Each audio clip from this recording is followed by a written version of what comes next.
तब तक मुझे सर के बारे में अंदाजा नहीं था। क्लासेस करने में मेरी रुचि बहुत कम थी, बहुत ही कम। अब क्योंकि मुझे इलेक्शन या कोई सरकारी नौकरी नहीं करनी है तो मैं बिना बात के झूठ क्यों बोलूं। मैंने 3 साल की ग्रेजुएशन में कुल 3 क्लासेस की थी और और और मुझे इस बात का कोई पछतावा भी नहीं है। पूरी बात स्पष्ट हो तो बेहतर रहता है, आधी बात क्यों। कोई पछतावा नहीं है। मैंने 3 क्लासेस की थी। मैंने पूरा मौका दिया था टीचर्स को कि वो मुझे रोक सके, पर वो नहीं रोक पाए। तो मैं मानता हूं कि वो विफल हुए। ये मैं मजाक में कह रहा हूं, इसको अहंकार मत समझिएगा, है ना। मैं मजाक में कह रहा हूं। मैं यहां से गुजर रहा था, 1-2 दोस्त साथ में थे, और तभी किसी ने बताया कि एक सर वहां क्लास ले रहे हैं, इनका नाम दीपक सिन्हा है, 3-4 बच्चे बैठे हैं, आप भी आ जाओ। तो स्वाभाविक अरुचि के चलते मैंने कहा नहीं, क्या करूंगा क्लास करके। तो दोस्त 2-3 से बोले यार थोड़ी देर बैठ जाओ, फिर चलेंगे घूमने के लिए। तो मैं इसलिए बैठ गया कि ठीक है, फिर घूमने जाएंगे। मैं दिल्ली विश्वविद्यालय का 2nd टॉपर था एमए में, 65% अंक थे। एमए फाइनल में ही यूजीसी का एग्जाम देके नेट जेआरएफ कर चुका था, मैं फेलो था, हिंदी साहित्य से ही था। उसके बाद भी सच कहूं तो मुझे हिंदी साहित्य समझ नहीं आता था, तथ्य पता थे, कोई बात करेगा तो मैं उससे जवाब दे दूंगा, 1-8 घंटा बोलना होगा तो बोल भी दूंगा, पर कोई विषय उसकी समझ क्या होती है ये समझ नहीं थी।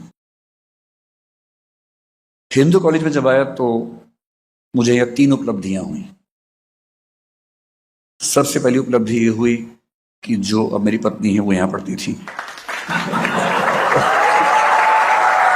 तो उस समय वो भी यहाँ थी, मुझसे 1 साल जूनियर थी।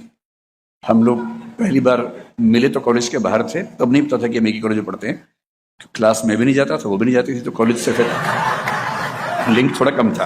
हालांकि ये सर की क्लास करती थी तो वहीं से लिंक बना। दूसरा, इनके एक बड़े अच्छे मित्र जो बैठे हैं सामने, प्रमोद द्विवेदी, ये अब दिल्ली विश्वविद्यालय में एसोसिएट प्रोफेसर हैं श्यामलाल कॉलेज में। तो तरुणा तो मेरी पत्नी है और प्रमोद ये बैचमेट से इसी कॉलेज में थे, तो इनके थ्रू प्रमोद से मिलना हुआ। प्रमोद ने मुझे कहा कि आपकी तैयारी ठीक तो चल रही है, लेकिन हिंदी साहित्य में जब तक आप रामेश्वर सर से नहीं पढ़ेंगे ना, वो बात नहीं आएगी। इस बात की तस्दीक मेरी अब जो धर्मपत्नी है, उस समय धर्म प्रेमिका थी, उन्होंने भी की। तो उन्होंने भी इस बात की तस्दीक की। तो जब इन्होंने बार बार जिद की, मैंने कहा देखो मुझे क्लास में जाके नींद आती है, नहीं मैं झेल पाता हूँ क्लास कोई भी। मैं कई टीचर से पढ़ के इतनी अरुचि डेवलप कर चुका था कि इच्छा नहीं होती थी क्लास में जाने की। इन्होंने बहुत जोर दिया कि नहीं, एक बार आप एक क्लास कर लीजिए, अच्छा लगेगा, वो टॉपिक पढ़िए जो यूपीएससी में भी आता है। तो मैंने उस भयानक दबाव में 1-2 क्लासेस करने का फैसला किया, ताकि मैं इनको मतलब नजर में ला सकूं कि मैंने कोशिश की थी, अध्यापक को मौका दिया था मैंने। कोई ऐसा ना समझे, सर धृष्टता के लिए माफ करते रहिएगा, मैं थोड़ा हंसी मजाक कर बैठता हूं। तो फिर मैं सर की क्लास में आ गया तो उसके बाद की सारी चीजें इतिहास हैं। मुझे लगता है कि मुझे बचपन से पढ़ना चाहिए था, पर मैं विद्यार्थी जीवन में बहुत ही चंचल, बहुत ही अगंभीर किस्म का व्यक्ति रहा, स्कूल में, कॉलेज में भी। मैं अपने जिले का टॉपर था स्कूल के समय। ऐसा नहीं कि मेरे नंबर नहीं आते थे, नंबर आते थे मेरे। मैं विषय को समझता नहीं था, मैं विषय में डूबता नहीं था, और जैसे किसी विषय को पढ़ते हुए लगता था कि अभी मुश्किल होने लगता है, मैं उसे छोड़ देता था। मैंने 10वीं क्लास के बाद साइंस इसलिए छोड़ा कि साइंस से पढ़ना पड़ता था, और हमारे स्कूल में 2 ही विकल्प थे, साइंस और कॉमर्स। मुझे किसी ने बताया कॉमर्स में नहीं पढ़ना पड़ता है, तो मैंने कॉमर्स ले लिया। फिर मैंने कॉमर्स में अपने पूरे जिले में टॉप किया, करीब 10 से 12 दिन पढ़ के। फिर मैं दिल्ली विश्वविद्यालय आ गया। मैंने डीयू में आते ही बीकॉम ऑनर्स में एडमिशन लिया, पर 3-4 दिन में लगा कि इसमें तो बहुत पढ़ना पड़ता है। मंडल कमीशन उसी समय आया था, आंदोलन का माहौल था, जो मुझे प्रिय था बहुत ज्यादा। मुझे ज्यादा अच्छा लगता था कि बस के पीछे टंग के जा रहे हैं, बस का शीशा तोड़ दिया, टायर में आग लगा दी, और नारे लगाए सड़क के ऊपर, पुलिस आई तो भागे वहां से बच के। वो सब ज्यादा मुझे उसकी रुचि थी, क्योंकि मेरा अकेला उद्देश्य डूसू प्रेसिडेंट बनना था और उसके बाद भारत का प्रधानमंत्री बनना था उस समय। ये उस बाल मन की बात है जो 17 साल का था, तब की बात मैं कर रहा हूं। तो बीकॉम में उसे पढ़ना पड़ता था। तो फिर मैंने एक बहुत ठोस बहाना सोचा और मैंने अपने अध्यापक से कहा कि सर मुझे यूपीएससी देना है, और उसमें मैंने सुना कि हिस्ट्री बेहतर रहता है और सीए तो मुझे बनना ही नहीं है। तो बोले अच्छा ऐसा है, तो फिर एक एप्लीकेशन लिखो। मैंने एप्लीकेशन लिखी। फिर बोले कि मैं तो साइन कर रहा हूँ, अब हिस्ट्री के डिपार्टमेंट के हेड से साइन करवा के लाओ। ये ठीक वही दिन था जब मंडल कमीशन का कर्फ्यू लगा हुआ था दिल्ली में। मैं पीतमपुरा में रहता था और हमारे एचओडी जो थे वो साकेत में रहते थे। पीतमपुरा से साकेत लगभग 25 किलोमीटर होगा। मैं पैदल गया, बीच बीच में लिफ्ट, कहीं को ट्रक मिल गया, ट्रक में घुस गए, बस मिली, बस तो खैर नहीं चल रही थी उस समय। पूरी दिल्ली का माहौल बड़ा अजीब था, हर जगह आग धुआं ये सब था।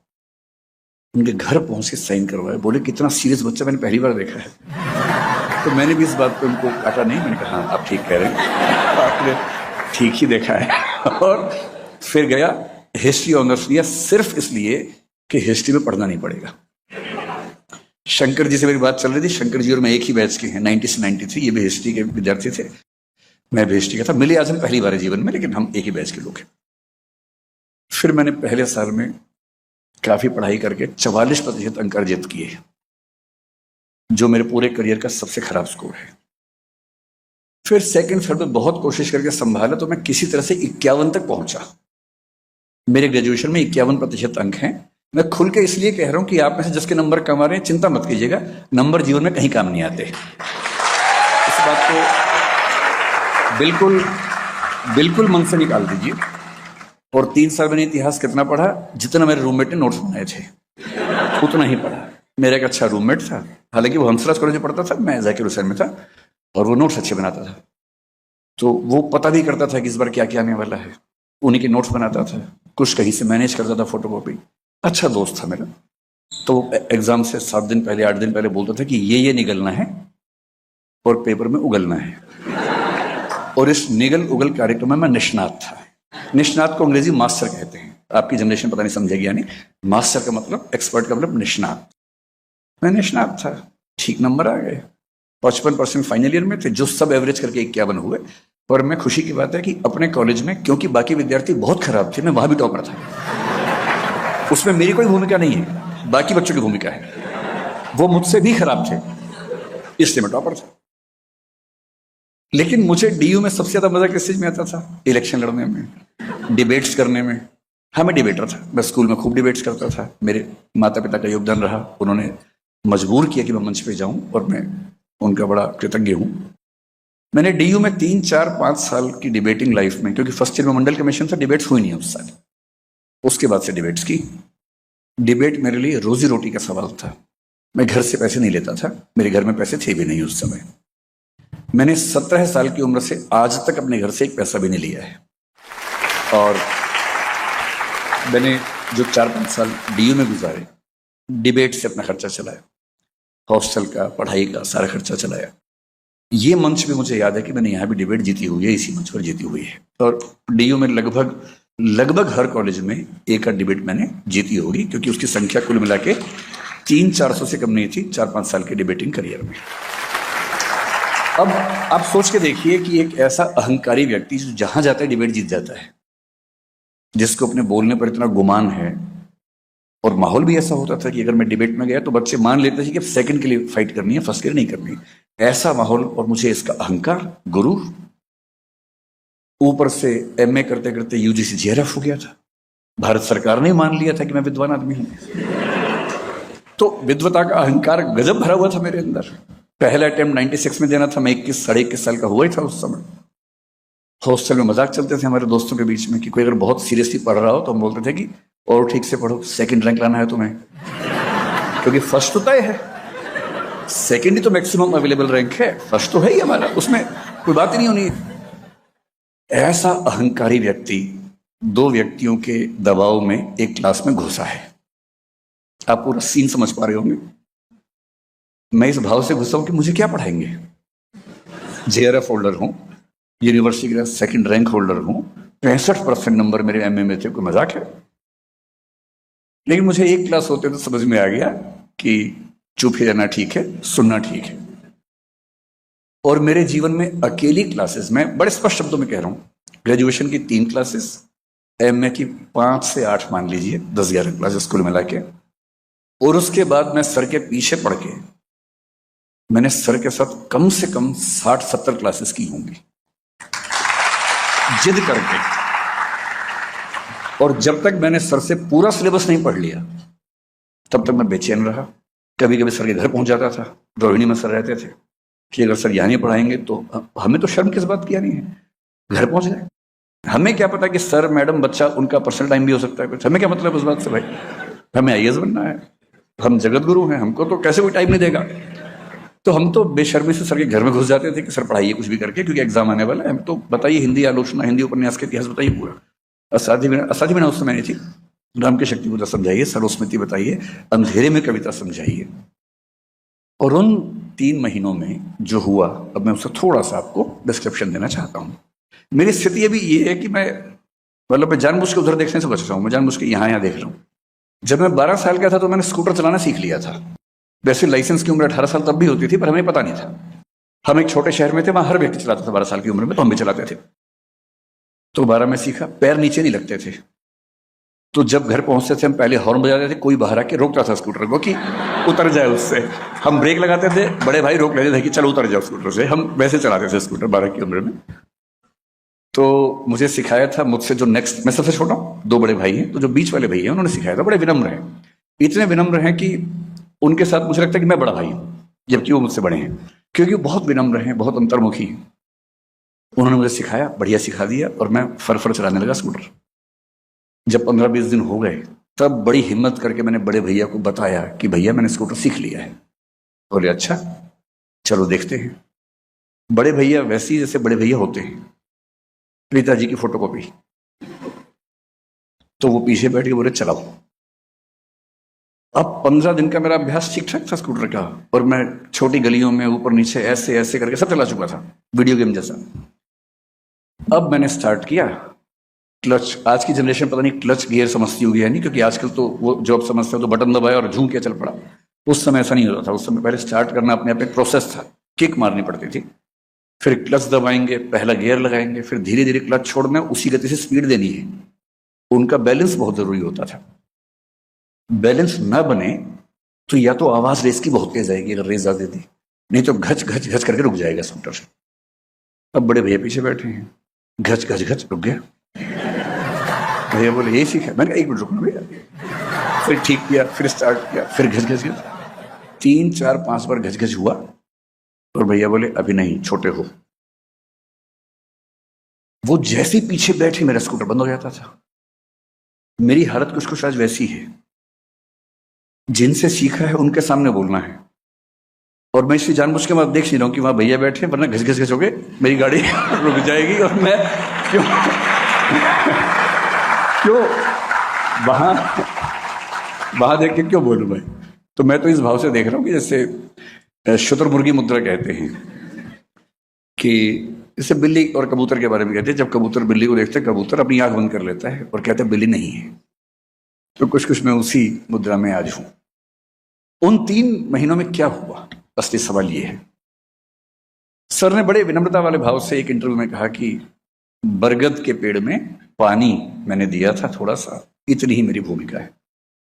यह बात सही है कि किसी व्यक्ति के किसी के जीवन में भूमिका दरअसल इसी तरह की होती है कि किसी को आपने पानी दिया, खाद दी, न्यूट्रिएंट्स दिए, यही भूमिका हो सकती है।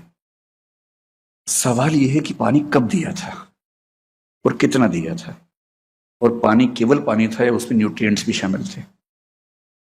वो पानी उस समय मिला जिस समय पानी की सबसे ज्यादा जरूरत थी, जब सूखा पड़ा हुआ था, जब जड़ें सूख चुकी थी।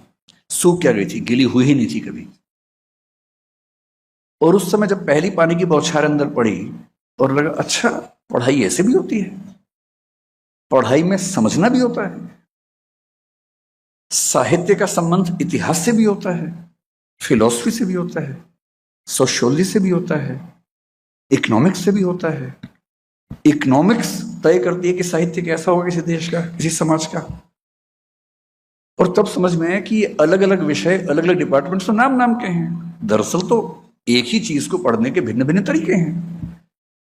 इसलिए जो इंटरडिसिप्लिनरी अप्रोच आज हम बोलते हैं कि बहुत जरूरी है, मैंने पहली बार जहां से सीखी वो सर से सीखी। और सर कोई भी विषय पढ़ाते थे तो लगता था कि जैसे चक्षु खुल गए, कि नई कविता या छायावाद। और मैं उस समय लिखने की स्पीड मेरी ऐसी थी कि मैंने सर का एक एक वाक्य लिखा हुआ है, आज तक रखा हुआ रजिस्टर मेरे पास। यहां तक कि सर ने बीच में छींका भी तो मैंने वो भी लिख दिया कि छींक यहाँ पर आई है, कि शायद कोई खास वजह से आई हूँ यहाँ पर, भाई बाद में रिवीजन में आसानी रहेगी। मजाक भी किया, साइड में मजाक भी लिख लिया कि ये मजाक को कोई लिंक होगा इसके साथ, वो मजाक भी याद रहना चाहिए। कई साल तक मैंने वो विषय पढ़ा, वो रजिस्टर्स पढ़े, JRF वगैरह सब होने के बाद पहली बार मुझे साहित्य समझ में आया। अब सीधा योगदान मैं कहूं तो मेरा पहले अटेम्प्ट में सिविल सेवा में सिलेक्शन हो गया। लेकिन ये तो एक मोटा कथन है ना कि सिलेक्शन हो गया। इसमें सूक्ष्म कथन ये है कि 2 वैकल्पिक विषय होते थे मेरे पास, हिंदी साहित्य था और समाजशास्त्र था। दोनों का 600 नंबर का पेपर था। अगर मैं ये कहूं कि मेरा उन दोनों विषयों से सिलेक्शन हो गया तो ये अधूरी बात है, जब तक मैं ये ना बताऊं कि समाजशास्त्र में 600 में से 247 नंबर थे और हिंदी साहित्य में 600 में से 343 नंबर थे। और इस अंतर की एकमात्र वजह यह थी कि मैंने सर की क्लास से पढ़ाई की थी। इससे मैं कैसे कैसे कह दूं कि कोई योगदान नहीं है, या बरगद में केवल पानी का योगदान है। उस पानी में कितना पोटेशियम था, कितना मैग्नीशियम था, कितना नाइट्रोजन था या नाइट्रेट था, ये भी तो देखना पड़ेगा। लेकिन ये फिर भी ठीक है, मेरे लिए सिविल सेवक बनना ना मुझे पहले बहुत रोमांच था ना बाद में रहा। मैं तो हरियाणा से हूं जहां IAS का मतलब उस समय लोग समझते भी नहीं थे, अब तो समझने लग गए हैं, तब नहीं समझते थे। तब बोलते थे कि अरे ना पटवारी बनते तो अच्छा रहता, वो ऐसा भाव रहता था। तो मुझे नौकरी से लगाव भी नहीं था, मैंने फिर नौकरी छोड़ भी दी, पढ़ने पढ़ाने की इच्छा हुई। जो असली योगदान है वो दूसरा है। ये तो छोटी बात थी, नंबर आ गए, नोट्स मैंने पढ़ लिए, याद कर लिया, लिख दिया, नंबर आए। बड़ी बात है एक अच्छी नौकरी मिली, उसका सम्मान आज तक मुझे हर जगह मिल जाता है कि सिविल सर्वेंट रहे हैं, जैसे पता नहीं क्या बात हो गई, लेकिन सम्मान मिल जाता है। उसके बाद मेरे अंदर एक भूख पैदा हुई। जो व्यक्ति विश्वविद्यालय में केवल इलेक्शन लड़ने के लिए आया हो, उसकी इलेक्शन से अरुचि हो गई। जिसका पर्पस रहा हो कि दूसरा प्रेसिडेंट, उसके बाद दिल्ली का CM, फिर भारत का PM बनना है, उसको पार्षद, विधायक और सांसद होने से अरुचि पैदा हो गई। और रुचि किससे पैदा हो गई? पढ़ने से। अब मुझसे लोग पूछते थे जीवन में क्या करना चाहते हो? पढ़ना चाहता हूं। मैंने UPSC में 2-3 विषय सिर्फ इसलिए बदले कि इसी बहाने इसे पढ़ लूंगा। हालांकि ऐसा करने से मेरी सफलता और मुश्किल होती गई, पर चाहिए किसको थी? नहीं चाहिए थी। समाजशास्त्र पढ़ा, दिमाग खुल गया। फिलॉसफी पढ़ा, दिमाग खुला। पॉलिटिकल साइंस पढ़ा, बाद में LLB किया, लॉ किया, सब कुछ पढ़ने का मन किया। आज भी पढ़ता हूं। और आज मेरी स्थिति ये कि किसी भी विषय को पढ़ते हुए मैं हर विषय से उसको लिंक कर पाता हूं, तो इसलिए कि उसका बीज सही समय पर पानी के साथ उस पेड़ के अंदर एक सही माली ने डाल दिया था। और ये तो संयोग की बात है कि मैं जिस जमाने में 40-45 का हुआ, उस जमाने में YouTube आ गया, और सर जिस जमाने में हुआ तब YouTube नहीं आया था। इतनी सी बात है। मुझे लोग ज्यादा जानने लग गए, तो इसमें YouTube का योगदान है, मेरा नहीं। मैं भी एक बंद क्लासरूम में 25 साल से पढ़ा ही रहा था, कौन जानता था? कोई नहीं पूछता था। पर क्योंकि मैं निजी क्षेत्र में हूं तो वहां वीडियो बनाना आसान काम था। कॉलेज में ये संभव नहीं है, व्यावहारिक नहीं है। इसलिए कौन कितना प्रसिद्ध है ये तुक्के की बात है, संयोग की बात है। और प्रसिद्धि से कोई ये समझने लगे कि मैंने बहुत तीर चला दिया है, ऐसा घमंड अगर किसी को हो जाए, उससे बड़ा निपट मूर्ख कोई हो नहीं सकता है। और ये बात जिंदगी में कभी भूलना नहीं चाहिए कि मैं जो कुछ भी हूं कैसे बना। सर ने मुझे जो कवि सबसे गहराई से पढ़ाया वो कबीरदास थे, और कबीरदास आज तक मेरे प्रिय कवि हैं। मुझे पूरे हिंदी साहित्य में एक कवि चुनना हो, हालांकि दुविधा होती है कबीर तुलसी के बीच में मुझे। फिर मैंने एक कविता सुन ली, उन दोनों के बारे में तो और दुविधा होने लग गई। कैसे कहूं कि कविता मेरी खींचे नई लकीर, कैसे कहूं कि कविता मेरी खींचे नई लकीर, मेरे 2 बाप हुए हैं तुलसी और कबीर। एक नहीं, 2 बाप हुए। दोनों सर ने पढ़ाए, मतलब सर ने सारे कवि पढ़ाए, इन दो को विशेष रूप से पढ़ाया। तुलसीदास मेरे बहुत प्रिय कवि हैं और वो सिर्फ सर की बदौलत है। कबीर तो मैं फिर भी थोड़ा पहले से रुचि रखता था। कबीरदास को पढ़ते हुए बहुत सारे दोहे, सबको सर को बहुत सारी पंक्तियां याद रहती है कविता की। सर से प्रेरणा लेके मैंने भी खूब रटा, मुझे भी 500,000 कविताएं छोटी छोटी आज याद हैं, तो प्रेरणा वहीं से आई थी। कबीर को पढ़ाते हुए सर ने बड़ी गहरी बात कही कि एक समय तक आदमी दुनिया के बताए रास्तों पर अंधानुकरण करता हुआ चलता है, अंधा होकर चलता है। फिर उसे एक सही व्यक्ति मिलता है, गुरु मिलता है, शिक्षक मिलता है। एक अच्छा शिक्षक पढ़ाता नहीं है, एक अच्छा टीचर वो बिल्कुल नहीं है जो नोट्स बनवा दे, एक अच्छा टीचर वो बिल्कुल नहीं है जो बता दे कि रोमिला थापर ने ये कहा है और डीडी कोशाम्बी ने ये कहा है। ये तो सामान्य बात है। चैट जीपीटी के जमाने में कौन पूछता है इन सब बातों को? चैट जीपीटी के जमाने में टीचर्स को अपने अस्तित्व के बारे में फिर से सोचना पड़ेगा। मुश्किल होने वाला है, सीरियसली मुश्किल होने वाला है। अच्छा टीचर वो है जो ज्ञान नहीं देता, ज्ञान अर्जित करने के टूल्स देता है कि ज्ञान खुद सीखना है, कैसे सीखना है ये मैं सिखाता हूं। और तब सर ने एक दोहा सुनाया कबीरदास का, जो आज तक मेरे सबसे प्रिय दोहों में से एक है। पीछे लागा जाई था लोक वेद के साथी, कि लोक समाज जो कहता है और वेद जो कहते हैं, मैं उसके पीछे पीछे अंधा होकर चल रहा था। पीछे लगा जाई था लोक वेद के साथी, आगे तय सतगुर मिलिया दीपक दिया हाथी। आगे से सतगुरु मिला, उसने मेरे हाथ में दीपक दे दिया। ज्ञान नहीं दिया, किताब नहीं दी, दीपक दिया। और बुद्ध के भाषा में कहा, अप दीपो भव, अपने प्रकाश स्वयं बनो, अपने प्रकाश की तलाश खुद करो। तो अब मुझे लगने लगा कि जिन बने बनाए रास्तों पर मैं चल रहा हूं, उससे पहले मेरी विचारधारा एकदम निश्चित थी। मैं आरएसएस का कट्टर समर्थक था, घोषित मेंबर नहीं था लेकिन समर्थक था। अयोध्या आंदोलन में मुझे जाने की बड़ी इच्छा थी, मैं जा नहीं पाया, बड़ा दुख था मुझे इस बात का। बाकी कई दोस्त गए थे, मैं नहीं जा पाया था। और मैं जानबूझ के सब बातें सच बोलता हूं, ताकि झूठ क्यों बोलूं, मुझे झूठ बोल के क्या मिल जाएगा। मैं ऐसा था। फिर जब मैं विश्वविद्यालय में पढ़ने लगा, मैं वामपंथी हो गया ठीक ठाक। मैं किसी काडर में नहीं गया। मैंने सीपीएम, सीपीआई में या आईसा में, या उस समय एक एआईएसएफ भी थी, यहाँ पर दिशा छात्र संघ चलता था, डीएसयू, पीएसयू, कई स्टूडेंट बॉडीज चलती थी। मैं किसी का मेंबर कभी नहीं बना। और मुझे उन लोगों से बात करके और समाजशास्त्र पढ़ के, मार्क्सवाद पढ़ के बड़ा अच्छा लगने लगा। मैं इधर से भाग के उधर चला गया, अब मैं ये हूं। और जब मैं सर से मिला, मैं बहुत दुविधा में था कि वामपंथ ठीक है या दक्षिणपंथ ठीक है। 10 साल बाद मुझे समझ में आया कि सर से मुझे दूसरा फायदा क्या हुआ। पश्चिम में 18वीं सेंचुरी में दार्शनिक हुआ कांट, जो मेरे ख्याल से पूरे पश्चिम की दुनिया का सबसे बड़ा दार्शनिक है। अगर मुझे कहे कि पश्चिम की दुनिया में पहले दार्शनिक थेलीस से लेकर वर्तमान दर्शन के लोगों तक, विटगेन्स्टीन तक, आपको एक चुनना हो जिसने पूरे दर्शन की धारा को चेंज कर दिया, आमूलचूल बदलाव कर दिया, तो वो इमैनुअल कांट है, जर्मनी का 18वीं सेंचुरी के दार्शनिक। जब वो बड़ा हो रहा था, उसके सामने दो रास्ते चल रहे थे। एक को रैशनलिज्म या बुद्धिवाद कहते थे, एक को एम्पायरिसिज्म या अनुभववाद कहते थे। रैशनलिज्म में लाइबनिज नाम के एक बहुत प्रख्यात चिंतक चल रहे थे, अनुभववाद में ह्यूम बहुत प्रख्यात चिंतक थे, इंग्लैंड के थे।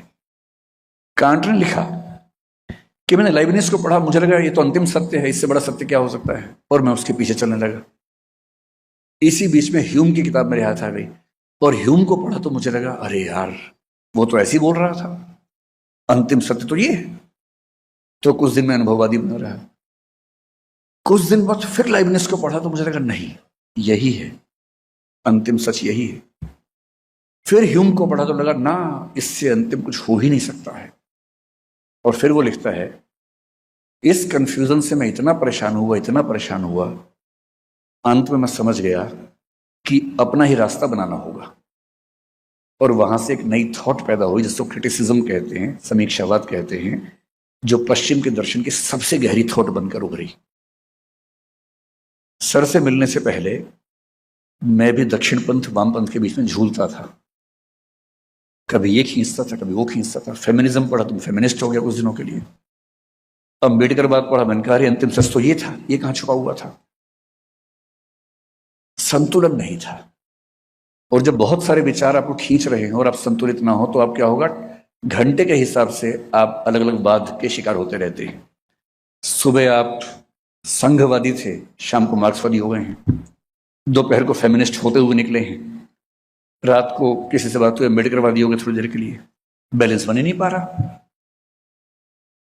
सर के अंदर जो बात मुझे सबसे अच्छी लगती है वो ये कि मैंने पहली बार किसी को देखा जीवन में कि कोई व्यक्ति कार्ल मार्क्स के बारे में बात करते हुए उतना ही सहज जितना सिगमंड फ्रॉइड पे बात करते हुए, जितना चार्ल्स डार्विन पे बात करते हुए, उन सबकी किताबों का रेफरेंस देके उनकी थॉट्स पर बात करना। मुझे लगा कि जब तक मैंने दुनिया को पढ़ा ही नहीं तब तक किसी एक रास्ते पर चल के हीरो बनना कि यही सही रास्ता है, कितनी बड़ी मूर्खता है। और उस दिन से आज तक मैं ऐसी किसी भी मूर्खता से बचा हुआ हूं। मैं किसी विचारधारा का समर्थक नहीं हूं, ना होऊंगा। मैं विचार लेके चलूंगा, धारा में नहीं बहूंगा। और विचार के साथ जीना है, धारा में नहीं बहना है। ये बुनियादी समझ उसी पानी के गिलास में थी जिसको सर ने कहा कि बरगद में डाल दिया था। वहीं से किसी अध्यापक का किसी विद्यार्थी के जीवन में क्या योगदान हो सकता है, इसकी बहुत बहुत तरह की कहानियां होती हैं। पश्चिम के विचारकों में घमंड थोड़ा ज्यादा नजर आता है, कुछ बड़े विनम्र भी हुए। सुकरात का शिष्य प्लेटो था, मैं तो वैसा बनना चाहता हूं। प्लेटो जैसा बौद्धिक तो मैं नहीं हूं, प्लेटो जैसा विनम्र बनना चाहता हूं। सुकरात ने प्लेटो को बहुत सिखाया, प्लेटो ने बहुत किताबें लिखी, और प्लेटो ने एक भी किताब में एक भी वाक्य अपना कह के नहीं लिखा, सारे वाक्य सुकरात के कह के लिखे। इस भाव से कि मैंने हल्का फुल्का जोड़ दिया होगा, मूल भाव तो वहीं से आया है, मेरा क्या है इसमें। और उस प्लेटो का शिष्य अरस्तु था। उस अरस्तु ने प्लेटो के सारे सिद्धांतों को सिर के बल खड़ा कर दिया। अरस्तु बहुत महान विचारक है, पर उसमें अहंकार भी कम नहीं है। उसने महिलाओं के बारे में इतनी उठपटांग बातें कही, दासों के बारे में इतना खराब खराब लिखा, पर बड़ा विचारक तो था ही। और इसलिए अरस्तु का विद्यार्थी कोई महान विचारक नहीं बना, सिकंदर बना। क्योंकि आक्रामक अध्यापक का विद्यार्थी आक्रामक ही हो सकता है। वो दुनिया को जीतने में लगा रहा, खुद को नहीं जीत पाया।